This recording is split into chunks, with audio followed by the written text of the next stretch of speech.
Tudo bom, gente? Estamos aqui mais uma vez para continuar a aula dos biomas. Só para lembrar, nós sabemos que os biomas são grandes estruturas geológicas que, em diferentes partes do continente, foram fatores climáticos, temperatura e umidade, e formações vegetais relacionadas à latitude. Então, como nós vimos na aula passada, nós vimos sobre a floresta amazônica, nós vimos sobre o cerrado, certo? E hoje nós vamos continuar com a caatinga. Caatinga é único e exclusivamente, totalmente brasileiro. Não sofre influência de outra região nenhuma, de outro país. Por quê?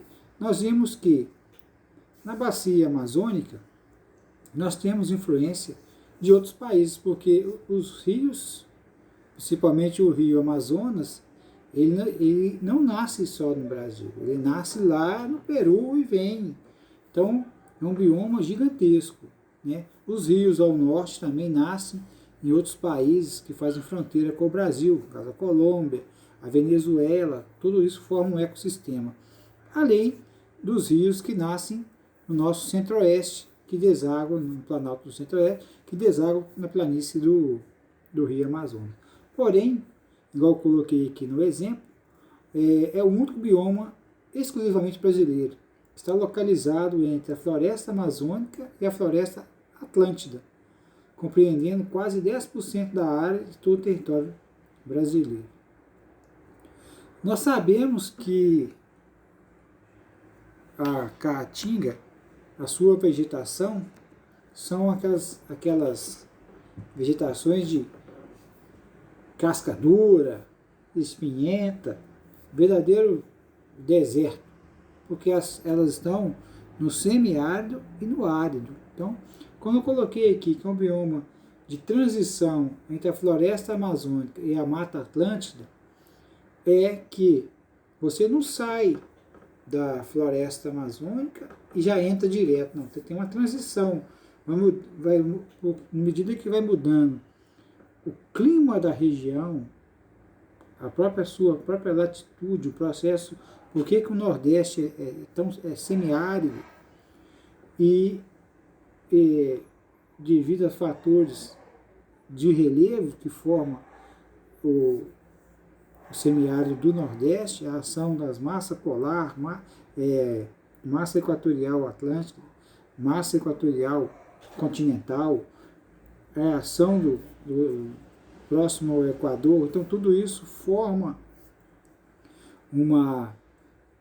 um clima típico para esse bioma, que são aves retorcidas, de espinhentas, né?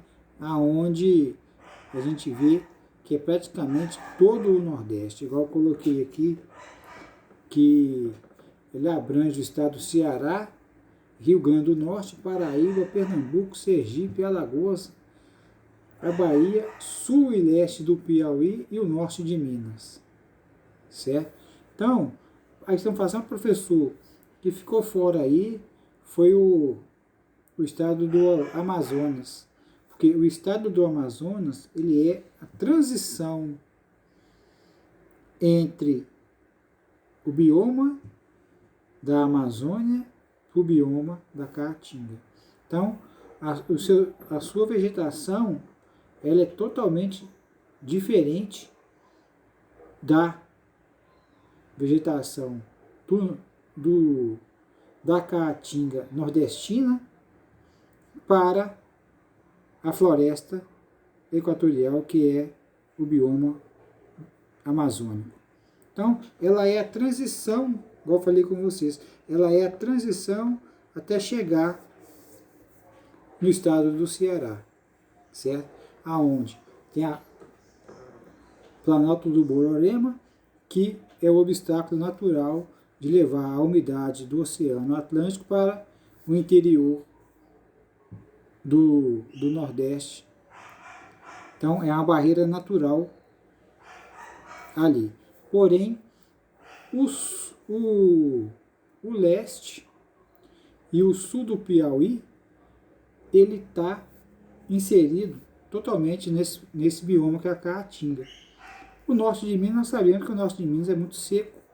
Então, esse bioma, ele vem desde o norte de Minas, pegando a Bahia toda, Alagoas, Sergipe, Pernambuco, Paraíba, Rio Grande do Norte e o Ceará.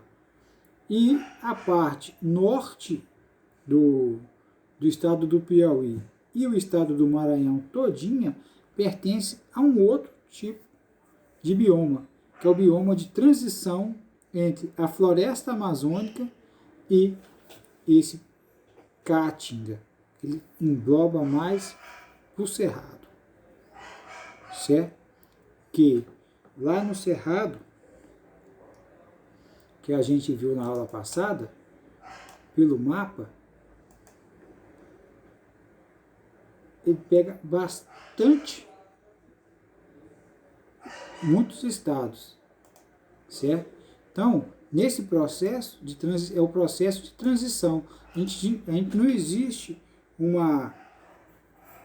bioma passar direto para o outro. O que acontece com isso? Tem que ter a transição. Por quê? O tipo de umidade que é da floresta amazônica é totalmente diferente da umidade que tem tanto na parte do Cerrado como na região da Caatinga. Então, essa transição, ela que foi feita aonde a gente vai ver que o Maranhão e o norte do Piauí, ele forma essa transição em um outro bioma. Tá? Então, o tipo de vegetação é diferente, até chegar na vegetação que é do semiárido da Caatinga. Coloquei assim, possui um clima semiárido com temperaturas médias anuais entre 27 e 29 graus. E o índice pluviométrico, as chuvas variando de 250 milímetros a 1000 milímetros por ano. Não quer dizer que chove 1000 milímetros, porém isso no decorrer de toda a região da Caatinga. Nós temos lugar dentro do Nordeste, nessa Caatinga, que chove muito menos que 250 milímetros por ano. E tem outra parte do Nordeste, principalmente mais para o lado do litoral, que pode chover até mais que 1000 milímetros, né, conforme a região do mês, igual aqui, ó, concentrando-se durante 3 a 5 meses do ano. Na estação seca, a temperatura do solo, que é raso, pedregoso, pode chegar a 60 graus. Então, você vê que o solo, como ele é um solo muito fino, vamos colocar assim, raso, igual o pessoal fala, né, os geólogos falam, raso, a sua umidade não consegue suportar. E como ele é pedregoso, ele retém o calor. Foi como eu dei o exemplo para vocês lá do deserto. Ele, no decorrer do dia, ele esquenta demais. Quando chega à noite, que a temperatura cai, a tendência dele é quebrar. Então, se o solo chega a 60 graus durante o dia, à noite, quando resfria, e mesmo se ele chegar a uma temperatura de 29 graus, né, de média, essa ruptura é muito grande, quase que 50%. Então, a tendência das rochas é quebrar. E no instante que a rocha quebra, ela torna mais ainda o terreno, né, o seu solo mais pedregoso. Então, nesse fica até difícil. Por isso são vegetações irregulares, são vegetação toda retorcida, de cascadura, de folhas grossas para reter mais a umidade, devido à escassez de chuva no decorrer do ano, certo?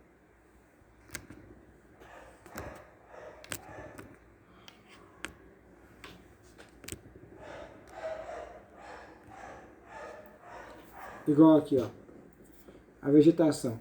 Quando está no período de seca, a estação deles é diferente da nossa. A nossa estação chuvosa, ela vai primavera, verão é chuvoso aqui na nossa região sudeste, aonde tem o predomínio do cerrado. No Nordeste, na Caatinga, seu período de chuva, de umidade, é no inverno. Então, de maio até julho, outono e inverno, é o período de chuvas lá. Então, eu coloquei aqui, ó, visão da Caatinga em época de estiagem, a mesma vegetação, a mesma região, porém, uma na época da seca, olha como é que fica a vegetação, toda seca, espinhenta, bem ressequida, e o solo. Porém, quando chega a época das chuvas, muda. As árvores, que são as árvores cascorentas, a própria vegetação, os cactos, eles ficam verdes novamente. Então, esse processo é o processo aonde, no período de estiagem, ele resseca e fica todo cascorento. Então, 3 a 5 meses no ano fica dessa maneira. Vou falar com vocês. Tem região do Nordeste, praticamente no centro do Nordeste, pegando o centro do norte da Bahia, com a parte de Pernambuco, o sul do Ceará, o sul do Piauí, a vegetação é muito mais escassa do que nessa foto que eu coloquei aqui para vocês. Tá? É bem ressequida, as árvores são mais retorcidas, a ponto do sertanejo ele sair de lá, ser expulso, né? Assim, a própria seca expulsa ele de lá. Então, porém, quando tem um período de chuva, que chove nessas regiões, eles voltam, porque fica verdinho, igual nessa foto aqui. Os governos anteriores, eles estavam tentando reverter essa situação. Como assim, professor? Eles colocaram a transposição do rio São Francisco, que é um rio perene, como ele nasce aqui em Minas Gerais, Bahia, ele passa pela Bahia, ele faz a divisa do estado da Bahia com Pernambuco e o estado de Sergipe com de Alagoas, onde a sua foz no Oceano Atlântico, entre Sergipe e Alagoas. Então, esse rio, que é um rio perene, o que o governo está fazendo, né? Começou com os governos anteriores e o governo atual continuou a obra de transposição do rio São Francisco. É puxar a água desse rio, que é um rio que não é um rio perene, que corre o ano inteiro com um volume bom de água, eles irrigarem essa região, formando açudes, ajudando os rios que são temporários, né, tentando modificar a região. Como assim? No instante que você começa a ter na região a irrigação, a evaporação e a condensação e a precipitação, que é a chuva, você começa a mudar todo esse processo. Então, no instante que você começa a ter a evaporação, né, igual eu falei, o rio vai ser puxado, vai ter a irrigação. Você começa a enriquecer o seu solo. O seu solo não vai ficar tão ressequido, vai ficar úmido. Então, você começa a melhorar, a corrigir o solo. Então, o trabalho do homem tentando corrigir um fenômeno que foi a própria natureza que provocou. Então, esse processo todinho que o governo brasileiro está fazendo no Nordeste de irrigação, ele está aos poucos ajudando a melhorar esse bioma. Se fosse de tal maneira, né, é claro que você não vai cortar o Planalto da Borborema para ter a umidade natural, que é a umidade do Oceano Atlântico no Nordeste, que é a barreira natural. Não tem como você fazer isso. Isso aí é um processo impossível de ser feito, certo? Você tirar uma cadeia de montanha, é praticamente impossível você fazer isso, certo? Então, esse processo de irrigação, puxando a água do Rio São Francisco e irrigando aos pouquinhos alguma região, você vai aumentando a área de umidade da região. E a tendência é aquele rio que tá sendo ajudado pela essa água do Rio São Francisco, a tendência dele é ele começar a ser um rio perene, não um rio temporário. E isso você começa a fazer esse trabalho. O bom mesmo é se conseguisse puxar um braço do rio, fazer esse trabalho que o governo está fazendo agora pelo Rio São Francisco, puxar de um outro rio, vindo do Pantanal, lá do Planalto Central, que é um braço do rio Tocantins, ou então um braço do rio Araguaia, que é um rio de grande volume, aonde você traria essa água para cá, certo? Aí você fechava todo o processo, certo? Você pegava um rio de grande porte, sendo irrigando, e assim de um ia passando para outro, para outro, para outro, até chegar a um ponto que você conseguia recuperar boa parte dessa caatinga. É claro que você não vai fazer 100%, né? Não tem como, mas uma boa parte dela você pode se tornar sustentável. A gente vê isso porque tantos países, né, o próprio Israel vive do deserto, eles fazem esse tipo de trabalho lá, né, de irrigação, puxando do rio Jordão e irrigando uma boa parte do deserto, aonde também é semeado, né? Então, no nosso caso aqui, na Caatinga, como eu falei com vocês, são vegetação extremamente diversificada que possui espécies adaptadas às condições do ambiente, solo e clima. Um solo raso e o clima quente. As espécies arbóreas e arbustivas apresentam folhas pequenas, modificadas em espinho, e outras com raízes superficiais para absorver o máximo de água das chuvas. Então, como o solo é muito pobre, eles têm que ficar o máximo que puder na superfície do solo, porque quando começar a chover, ela conseguir absorver mais águas. Coloquei aqui também algumas espécies da caatinga, são a barriguda, a amburana, a aroeira. Todas essas que estão aqui são vegetação de casca grossa e muitas vezes até com espinho. Esse mandacaru, ele é uma espécie de um cactus, cheio de espinho, e onde a sua casca é muito, muito rígida, muito grossa.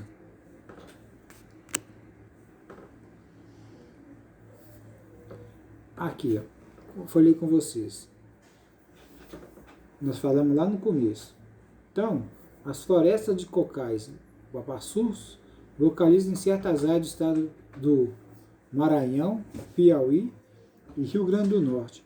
Esse tipo de vegetação, que eu falei com vocês, é a vegetação de transição da floresta amazônica para a caatinga. Então, não existe uma ruptura.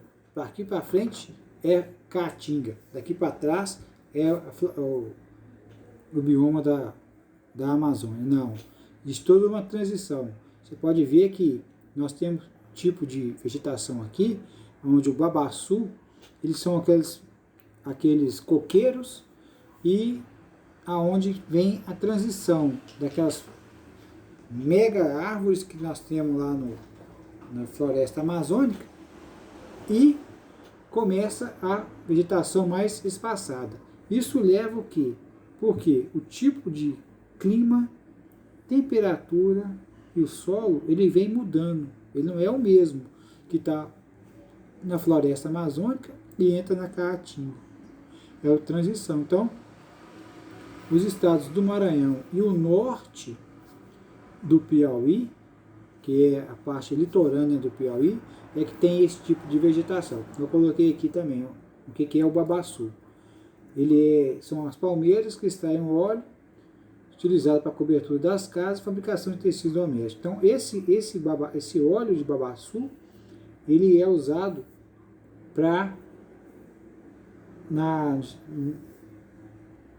na indústria para formar graxas e outras coisas à base desse óleo de babaçu, certo? Então, a semente dessas palmeiras, né, os coquim, eles são extraídos, né, no extrativismo para a indústria de lubrificantes. Como a gente fala, o lubrificante vegetal é usado esse óleo de babaçu, certo? Outro processo de transição da floresta amazônica também para a caatinga são já o espaçamento entre as árvores. Quando esse processo ultrapassa o estado do Piauí e chega no estado do Ceará, já é o processo todinho da caatinga, bem retorcido, porque mudou totalmente o clima da região. Já não é mais aquele clima úmido com transição de chuva abundante. Não. Esse processo ele vem sendo diminuído dentro do estado do Maranhão e a parte norte do estado do Piauí, e quando entra para dentro do estado do Ceará, já está todo o processo da massa de ar que vem do Oceano Atlântico, a massa de ar continental,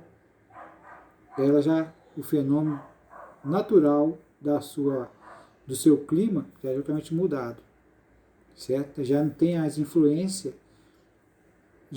do vento marinho, que é a massa de ar do Atlântico, equatorial do Atlântico. Já não recebe mais. Por quê? O fenômeno natural, que é a barreira do Planalto de Bororema, ele corta. Nós vamos estudar esse fenômeno quando a gente estiver estudando a zona da mata, né, que é a Mata Atlântida. Esse processo é porque toda a umidade vinda do oceano, ela não consegue transpor esse maciço que é o Planalto do Bororema. Então, toda a chuva vai ser despejada no lado da Mata Atlântica. E os ventos vão vão transpor, né, o Planalto do Bororema, porém sem umidade. Eles vão vir seco. Por isso que a Caatinga é tão seco. Porém, esse fenômeno, no decorrer do ano, igual eu falei com vocês, ele inverte. Que quando ele começa a receber a massa continental equatorial, que vem da floresta amazônica, que é o período de chuva deles, que é o nosso inverno brasileiro, o nosso inverno aqui no Sudeste, Sul, Centro-Oeste, ele é um inverno seco, com baixa umidade. No Nordeste, que é na Caatinga, ele é úmido, chuvoso, porque inverteu todo esse processo climático.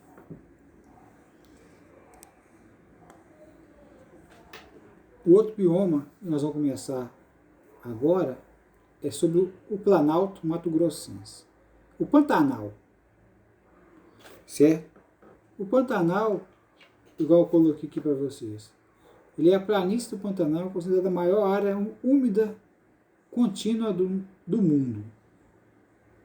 Aí eu vou falar com vocês. Nesse Pantanal, nós temos o rio Paraguai, nasce aqui, que é a bacia que forma o Pantanal. Nós vimos também naquela parte na parte de hidrografia das bacias, o aquífero brasileiro, o aquífero Guarani, ele está praticamente todo no subsolo do Pantanal. Então, formada por uma grande bacia sedimentar, sua altitude varia de 75 a 100 metros acima do nível do mar. Este bioma engloba os estados de Mato Grosso do Sul, ainda em pequenas partes do território da Bolívia e do Paraguai. A planície do Pantanal se inserta a chamada bacia hidrográfica do Alto Paraguai, como falei com vocês aqui, formada por tributos do rio Paraguai, proveniente das cabeceiras do Planalto Central do Brasil. Então, diversos rios de pequenos portes, onde formam a bacia do rio Paraguai, que pertence à bacia do Paraná, que pertence à bacia do rio Prata. Nós estudamos isso nas bacias hidrográficas. Então, esse processo, ele é bem complexo. Então, esse bioma, além de ter uma diversidade muito grande, mas muito grande, ela só perde para duas áreas de biomas no Brasil. O bioma da Mata Atlântida e da Floresta Amazônica, devido à Floresta Amazônica, devido à sua extensão. Devido à sua extensão. Já na Mata Atlântida, ela é pela sua diversidade.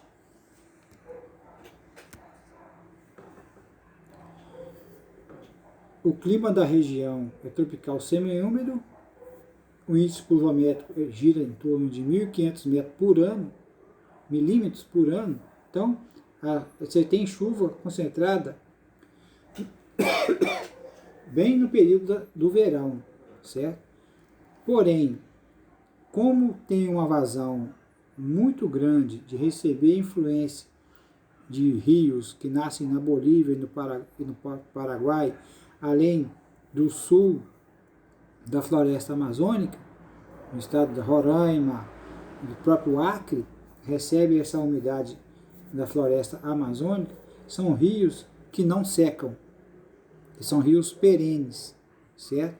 Apesar de ter um verão chuvoso e o inverno, outono mais seco, eles não secam, eles diminuem o volume, mas não chega a secar.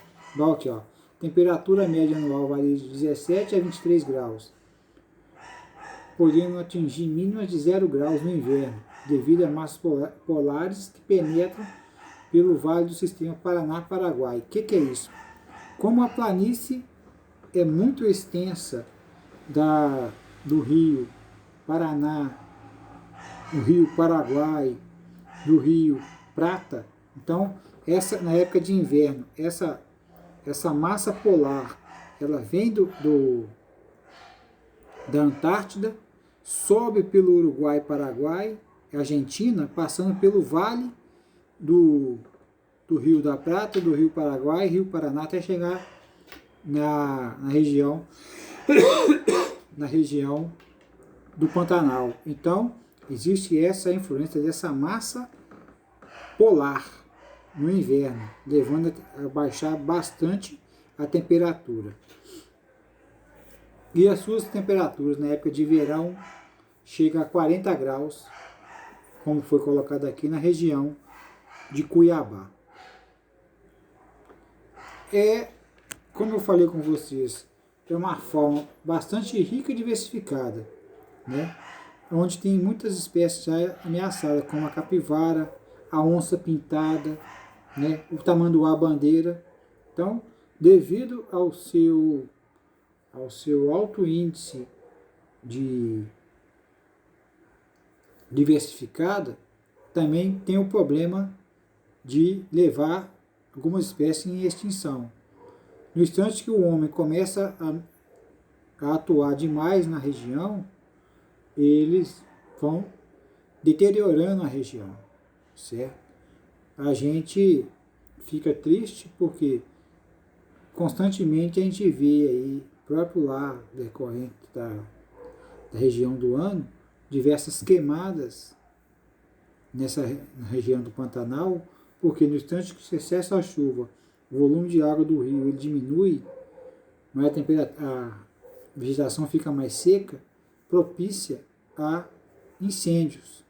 E muitas vezes esses incêndios não é um raio que caiu, nem a própria natureza que provocou esse incêndio, e sim a ação do homem de ir lá e deixar um pedaço de vidro por exemplo, uma garrafa que quebra, aquele vidro, com o calor, eu coloquei aí para você, chegando a 40 graus ao sul de Cuiabá, no estado do Mato Grosso, aquele vidro ele pode formar um incêndio, provocar um incêndio.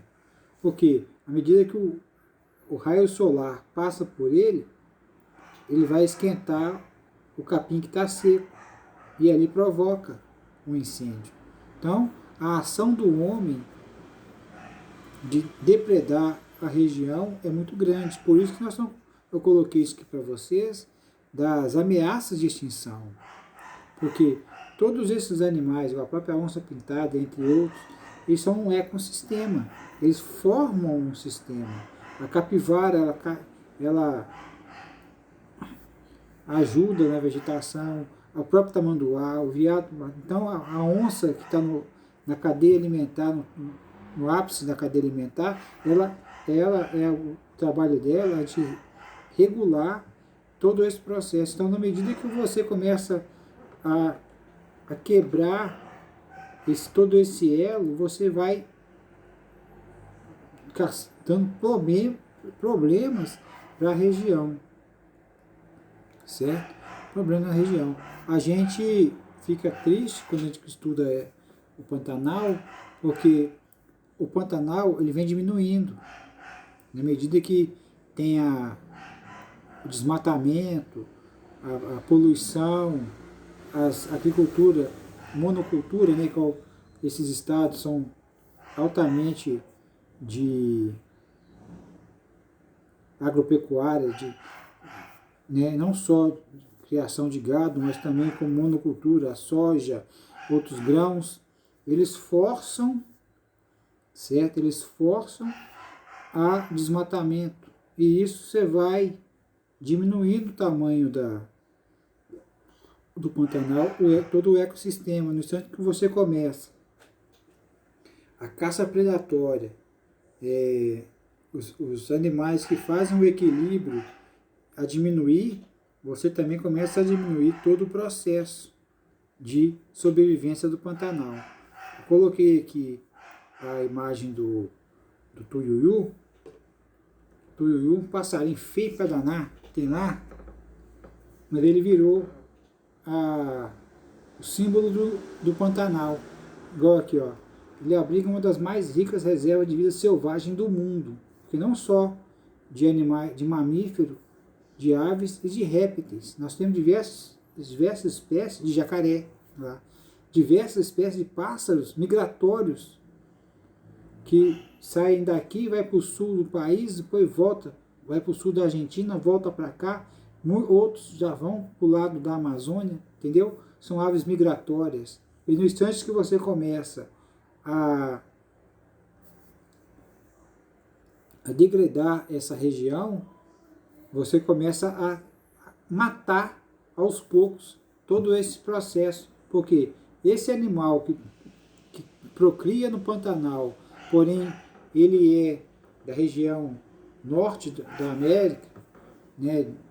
Vamos colocar aí Bolívia, própria Venezuela, então até no sul da Argentina mesmo, ele passa a não ir mais. Então, essas aves migratórias, elas começam a não mais levar sementes daqui para ser, na sua alimentação.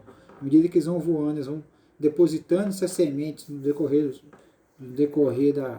da sua migração, vai acabando com isso, e isso vai diminuindo, não só o ecossistema daqui, de onde eles são. Então, eles são prejudicados aqui e prejudica outro ecossistema. E assim vai. Então o homem, ele não vê esse processo, né? E aqui, ó, eu coloquei aqui, em alguns locais mais elevados, onde o solo não retém água, a vegetação pode apresentar típica de caatinga como cactos. Você vê que isso também está na transição. Nas áreas mais inundadas, durante as cheias anuais, crescem gramíneas formando pastagens naturais. Então, quando começa a ter ação do homem nesta região, a gente vê que começou um processo de degradação da vida natural, a ponto do IBAMA, do órgão responsável pelos biomas aqui no Brasil, que é o C, a Unidade de Conservação, eles têm uma preocupação muito grande sobre esses biomas, não só do Pantanal, mas todos os outros biomas do Brasil. Por quê? De preservação desse ecossistema. No instante que você começa a cortar a mata nativa, a usar aquilo ali como pastagem, então como plantação de monocultura, soja e outros grãos, milho, etc., você começa a destruir o ecossistema. Como eu falei com vocês, existem muitas aves migratórias que usam o Pantanal com reprodução e migram para outra região, ou para outro ecossistema, ou então para outros países, já que o Pantanal ele faz fronteira com 3 países, Brasil, Paraguai e Bolívia. Tem tipo de aves, né, espécies de aves, que migram não só da Bolívia, como também da própria Colômbia e do próprio Paraguai, e indo também ao norte da Argentina, que é Paraguai e Argentina.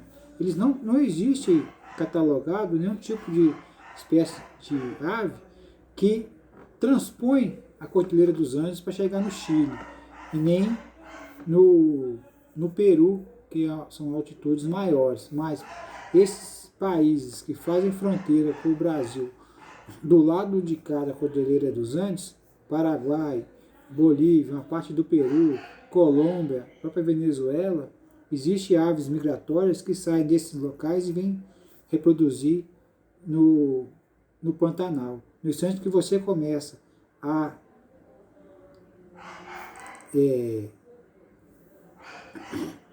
vamos colocar assim, a poluir, como eu falei com vocês, muitas vezes o fenômeno da mata, de queimadas, devido a uma garrafa. Já sabe, não tem que ir embora. Vou poder ficar pra fora. Uma garrafa quebrada pode levar a um incêndio. E isso provoca uma tragédia no meio ambiente. Por quê? Você vai estar matando o solo, além das espécies que estão ali. E essas aves, muitas vezes, no instante que você mata o ninho delas, elas vão mudar para outro local. Então, muitas vezes pode até mudar, ficar no mesmo Pantanal, porém, mas não no Pantanal dentro do Brasil, e sim no Pantanal do lado do Paraguai, Pantanal na parte da Bolívia, certo? Aí o Brasil vai perdendo esses ecossistemas aonde você não conseguiu preservar. Por isso, se o governo federal ele criou esses órgãos de unidade de conservação para eles manter e fiscalizar, juntamente com o IBAMA, todo esse processo, certo? Então, nós temos que ver, procurar dentro da nossa sociedade de preservação desses ecossistemas. Nós vimos até agora o ecossistema da Amazônia, nós vimos o ecossistema do Cerrado, nós vimos agora o ecossistema da Caatinga e o ecossistema do Pantanal. E todo o processo de transição, que eu falei com vocês lá na Caatinga, da floresta amazônica, onde o estado do Maranhão todinho é a transição da floresta amazônica para a Caatinga. E aqui no nosso Pantanal, esse ecossistema do Pantanal é o único no mundo, onde nós temos a parte alagada, nós temos todo esse processo, certo? Aonde o Pantanal, na sua bacia hidrográfica, no alto do Paraguai, do rio Paraguai, aonde forma o maior lençol freático do planeta, que é, como nós vimos na hidrografia, o aquífero Guarani, que pega simplesmente 6 estados brasileiros, mais o Paraguai, uma parte da Argentina, certo? E todo no instante que você provoca um desequilíbrio aqui, você vai estar até colocando em risco todo esse aquífero, essas águas subterrâneas.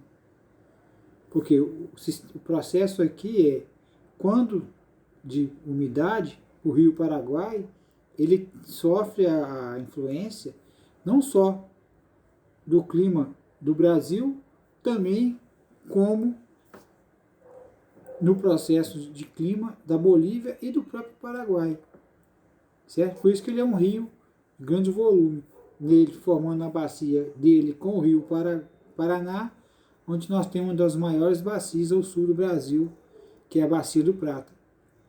Nós temos até a maior hidrelétrica lá, que é de Itaipu, como nós vimos quando nós estudamos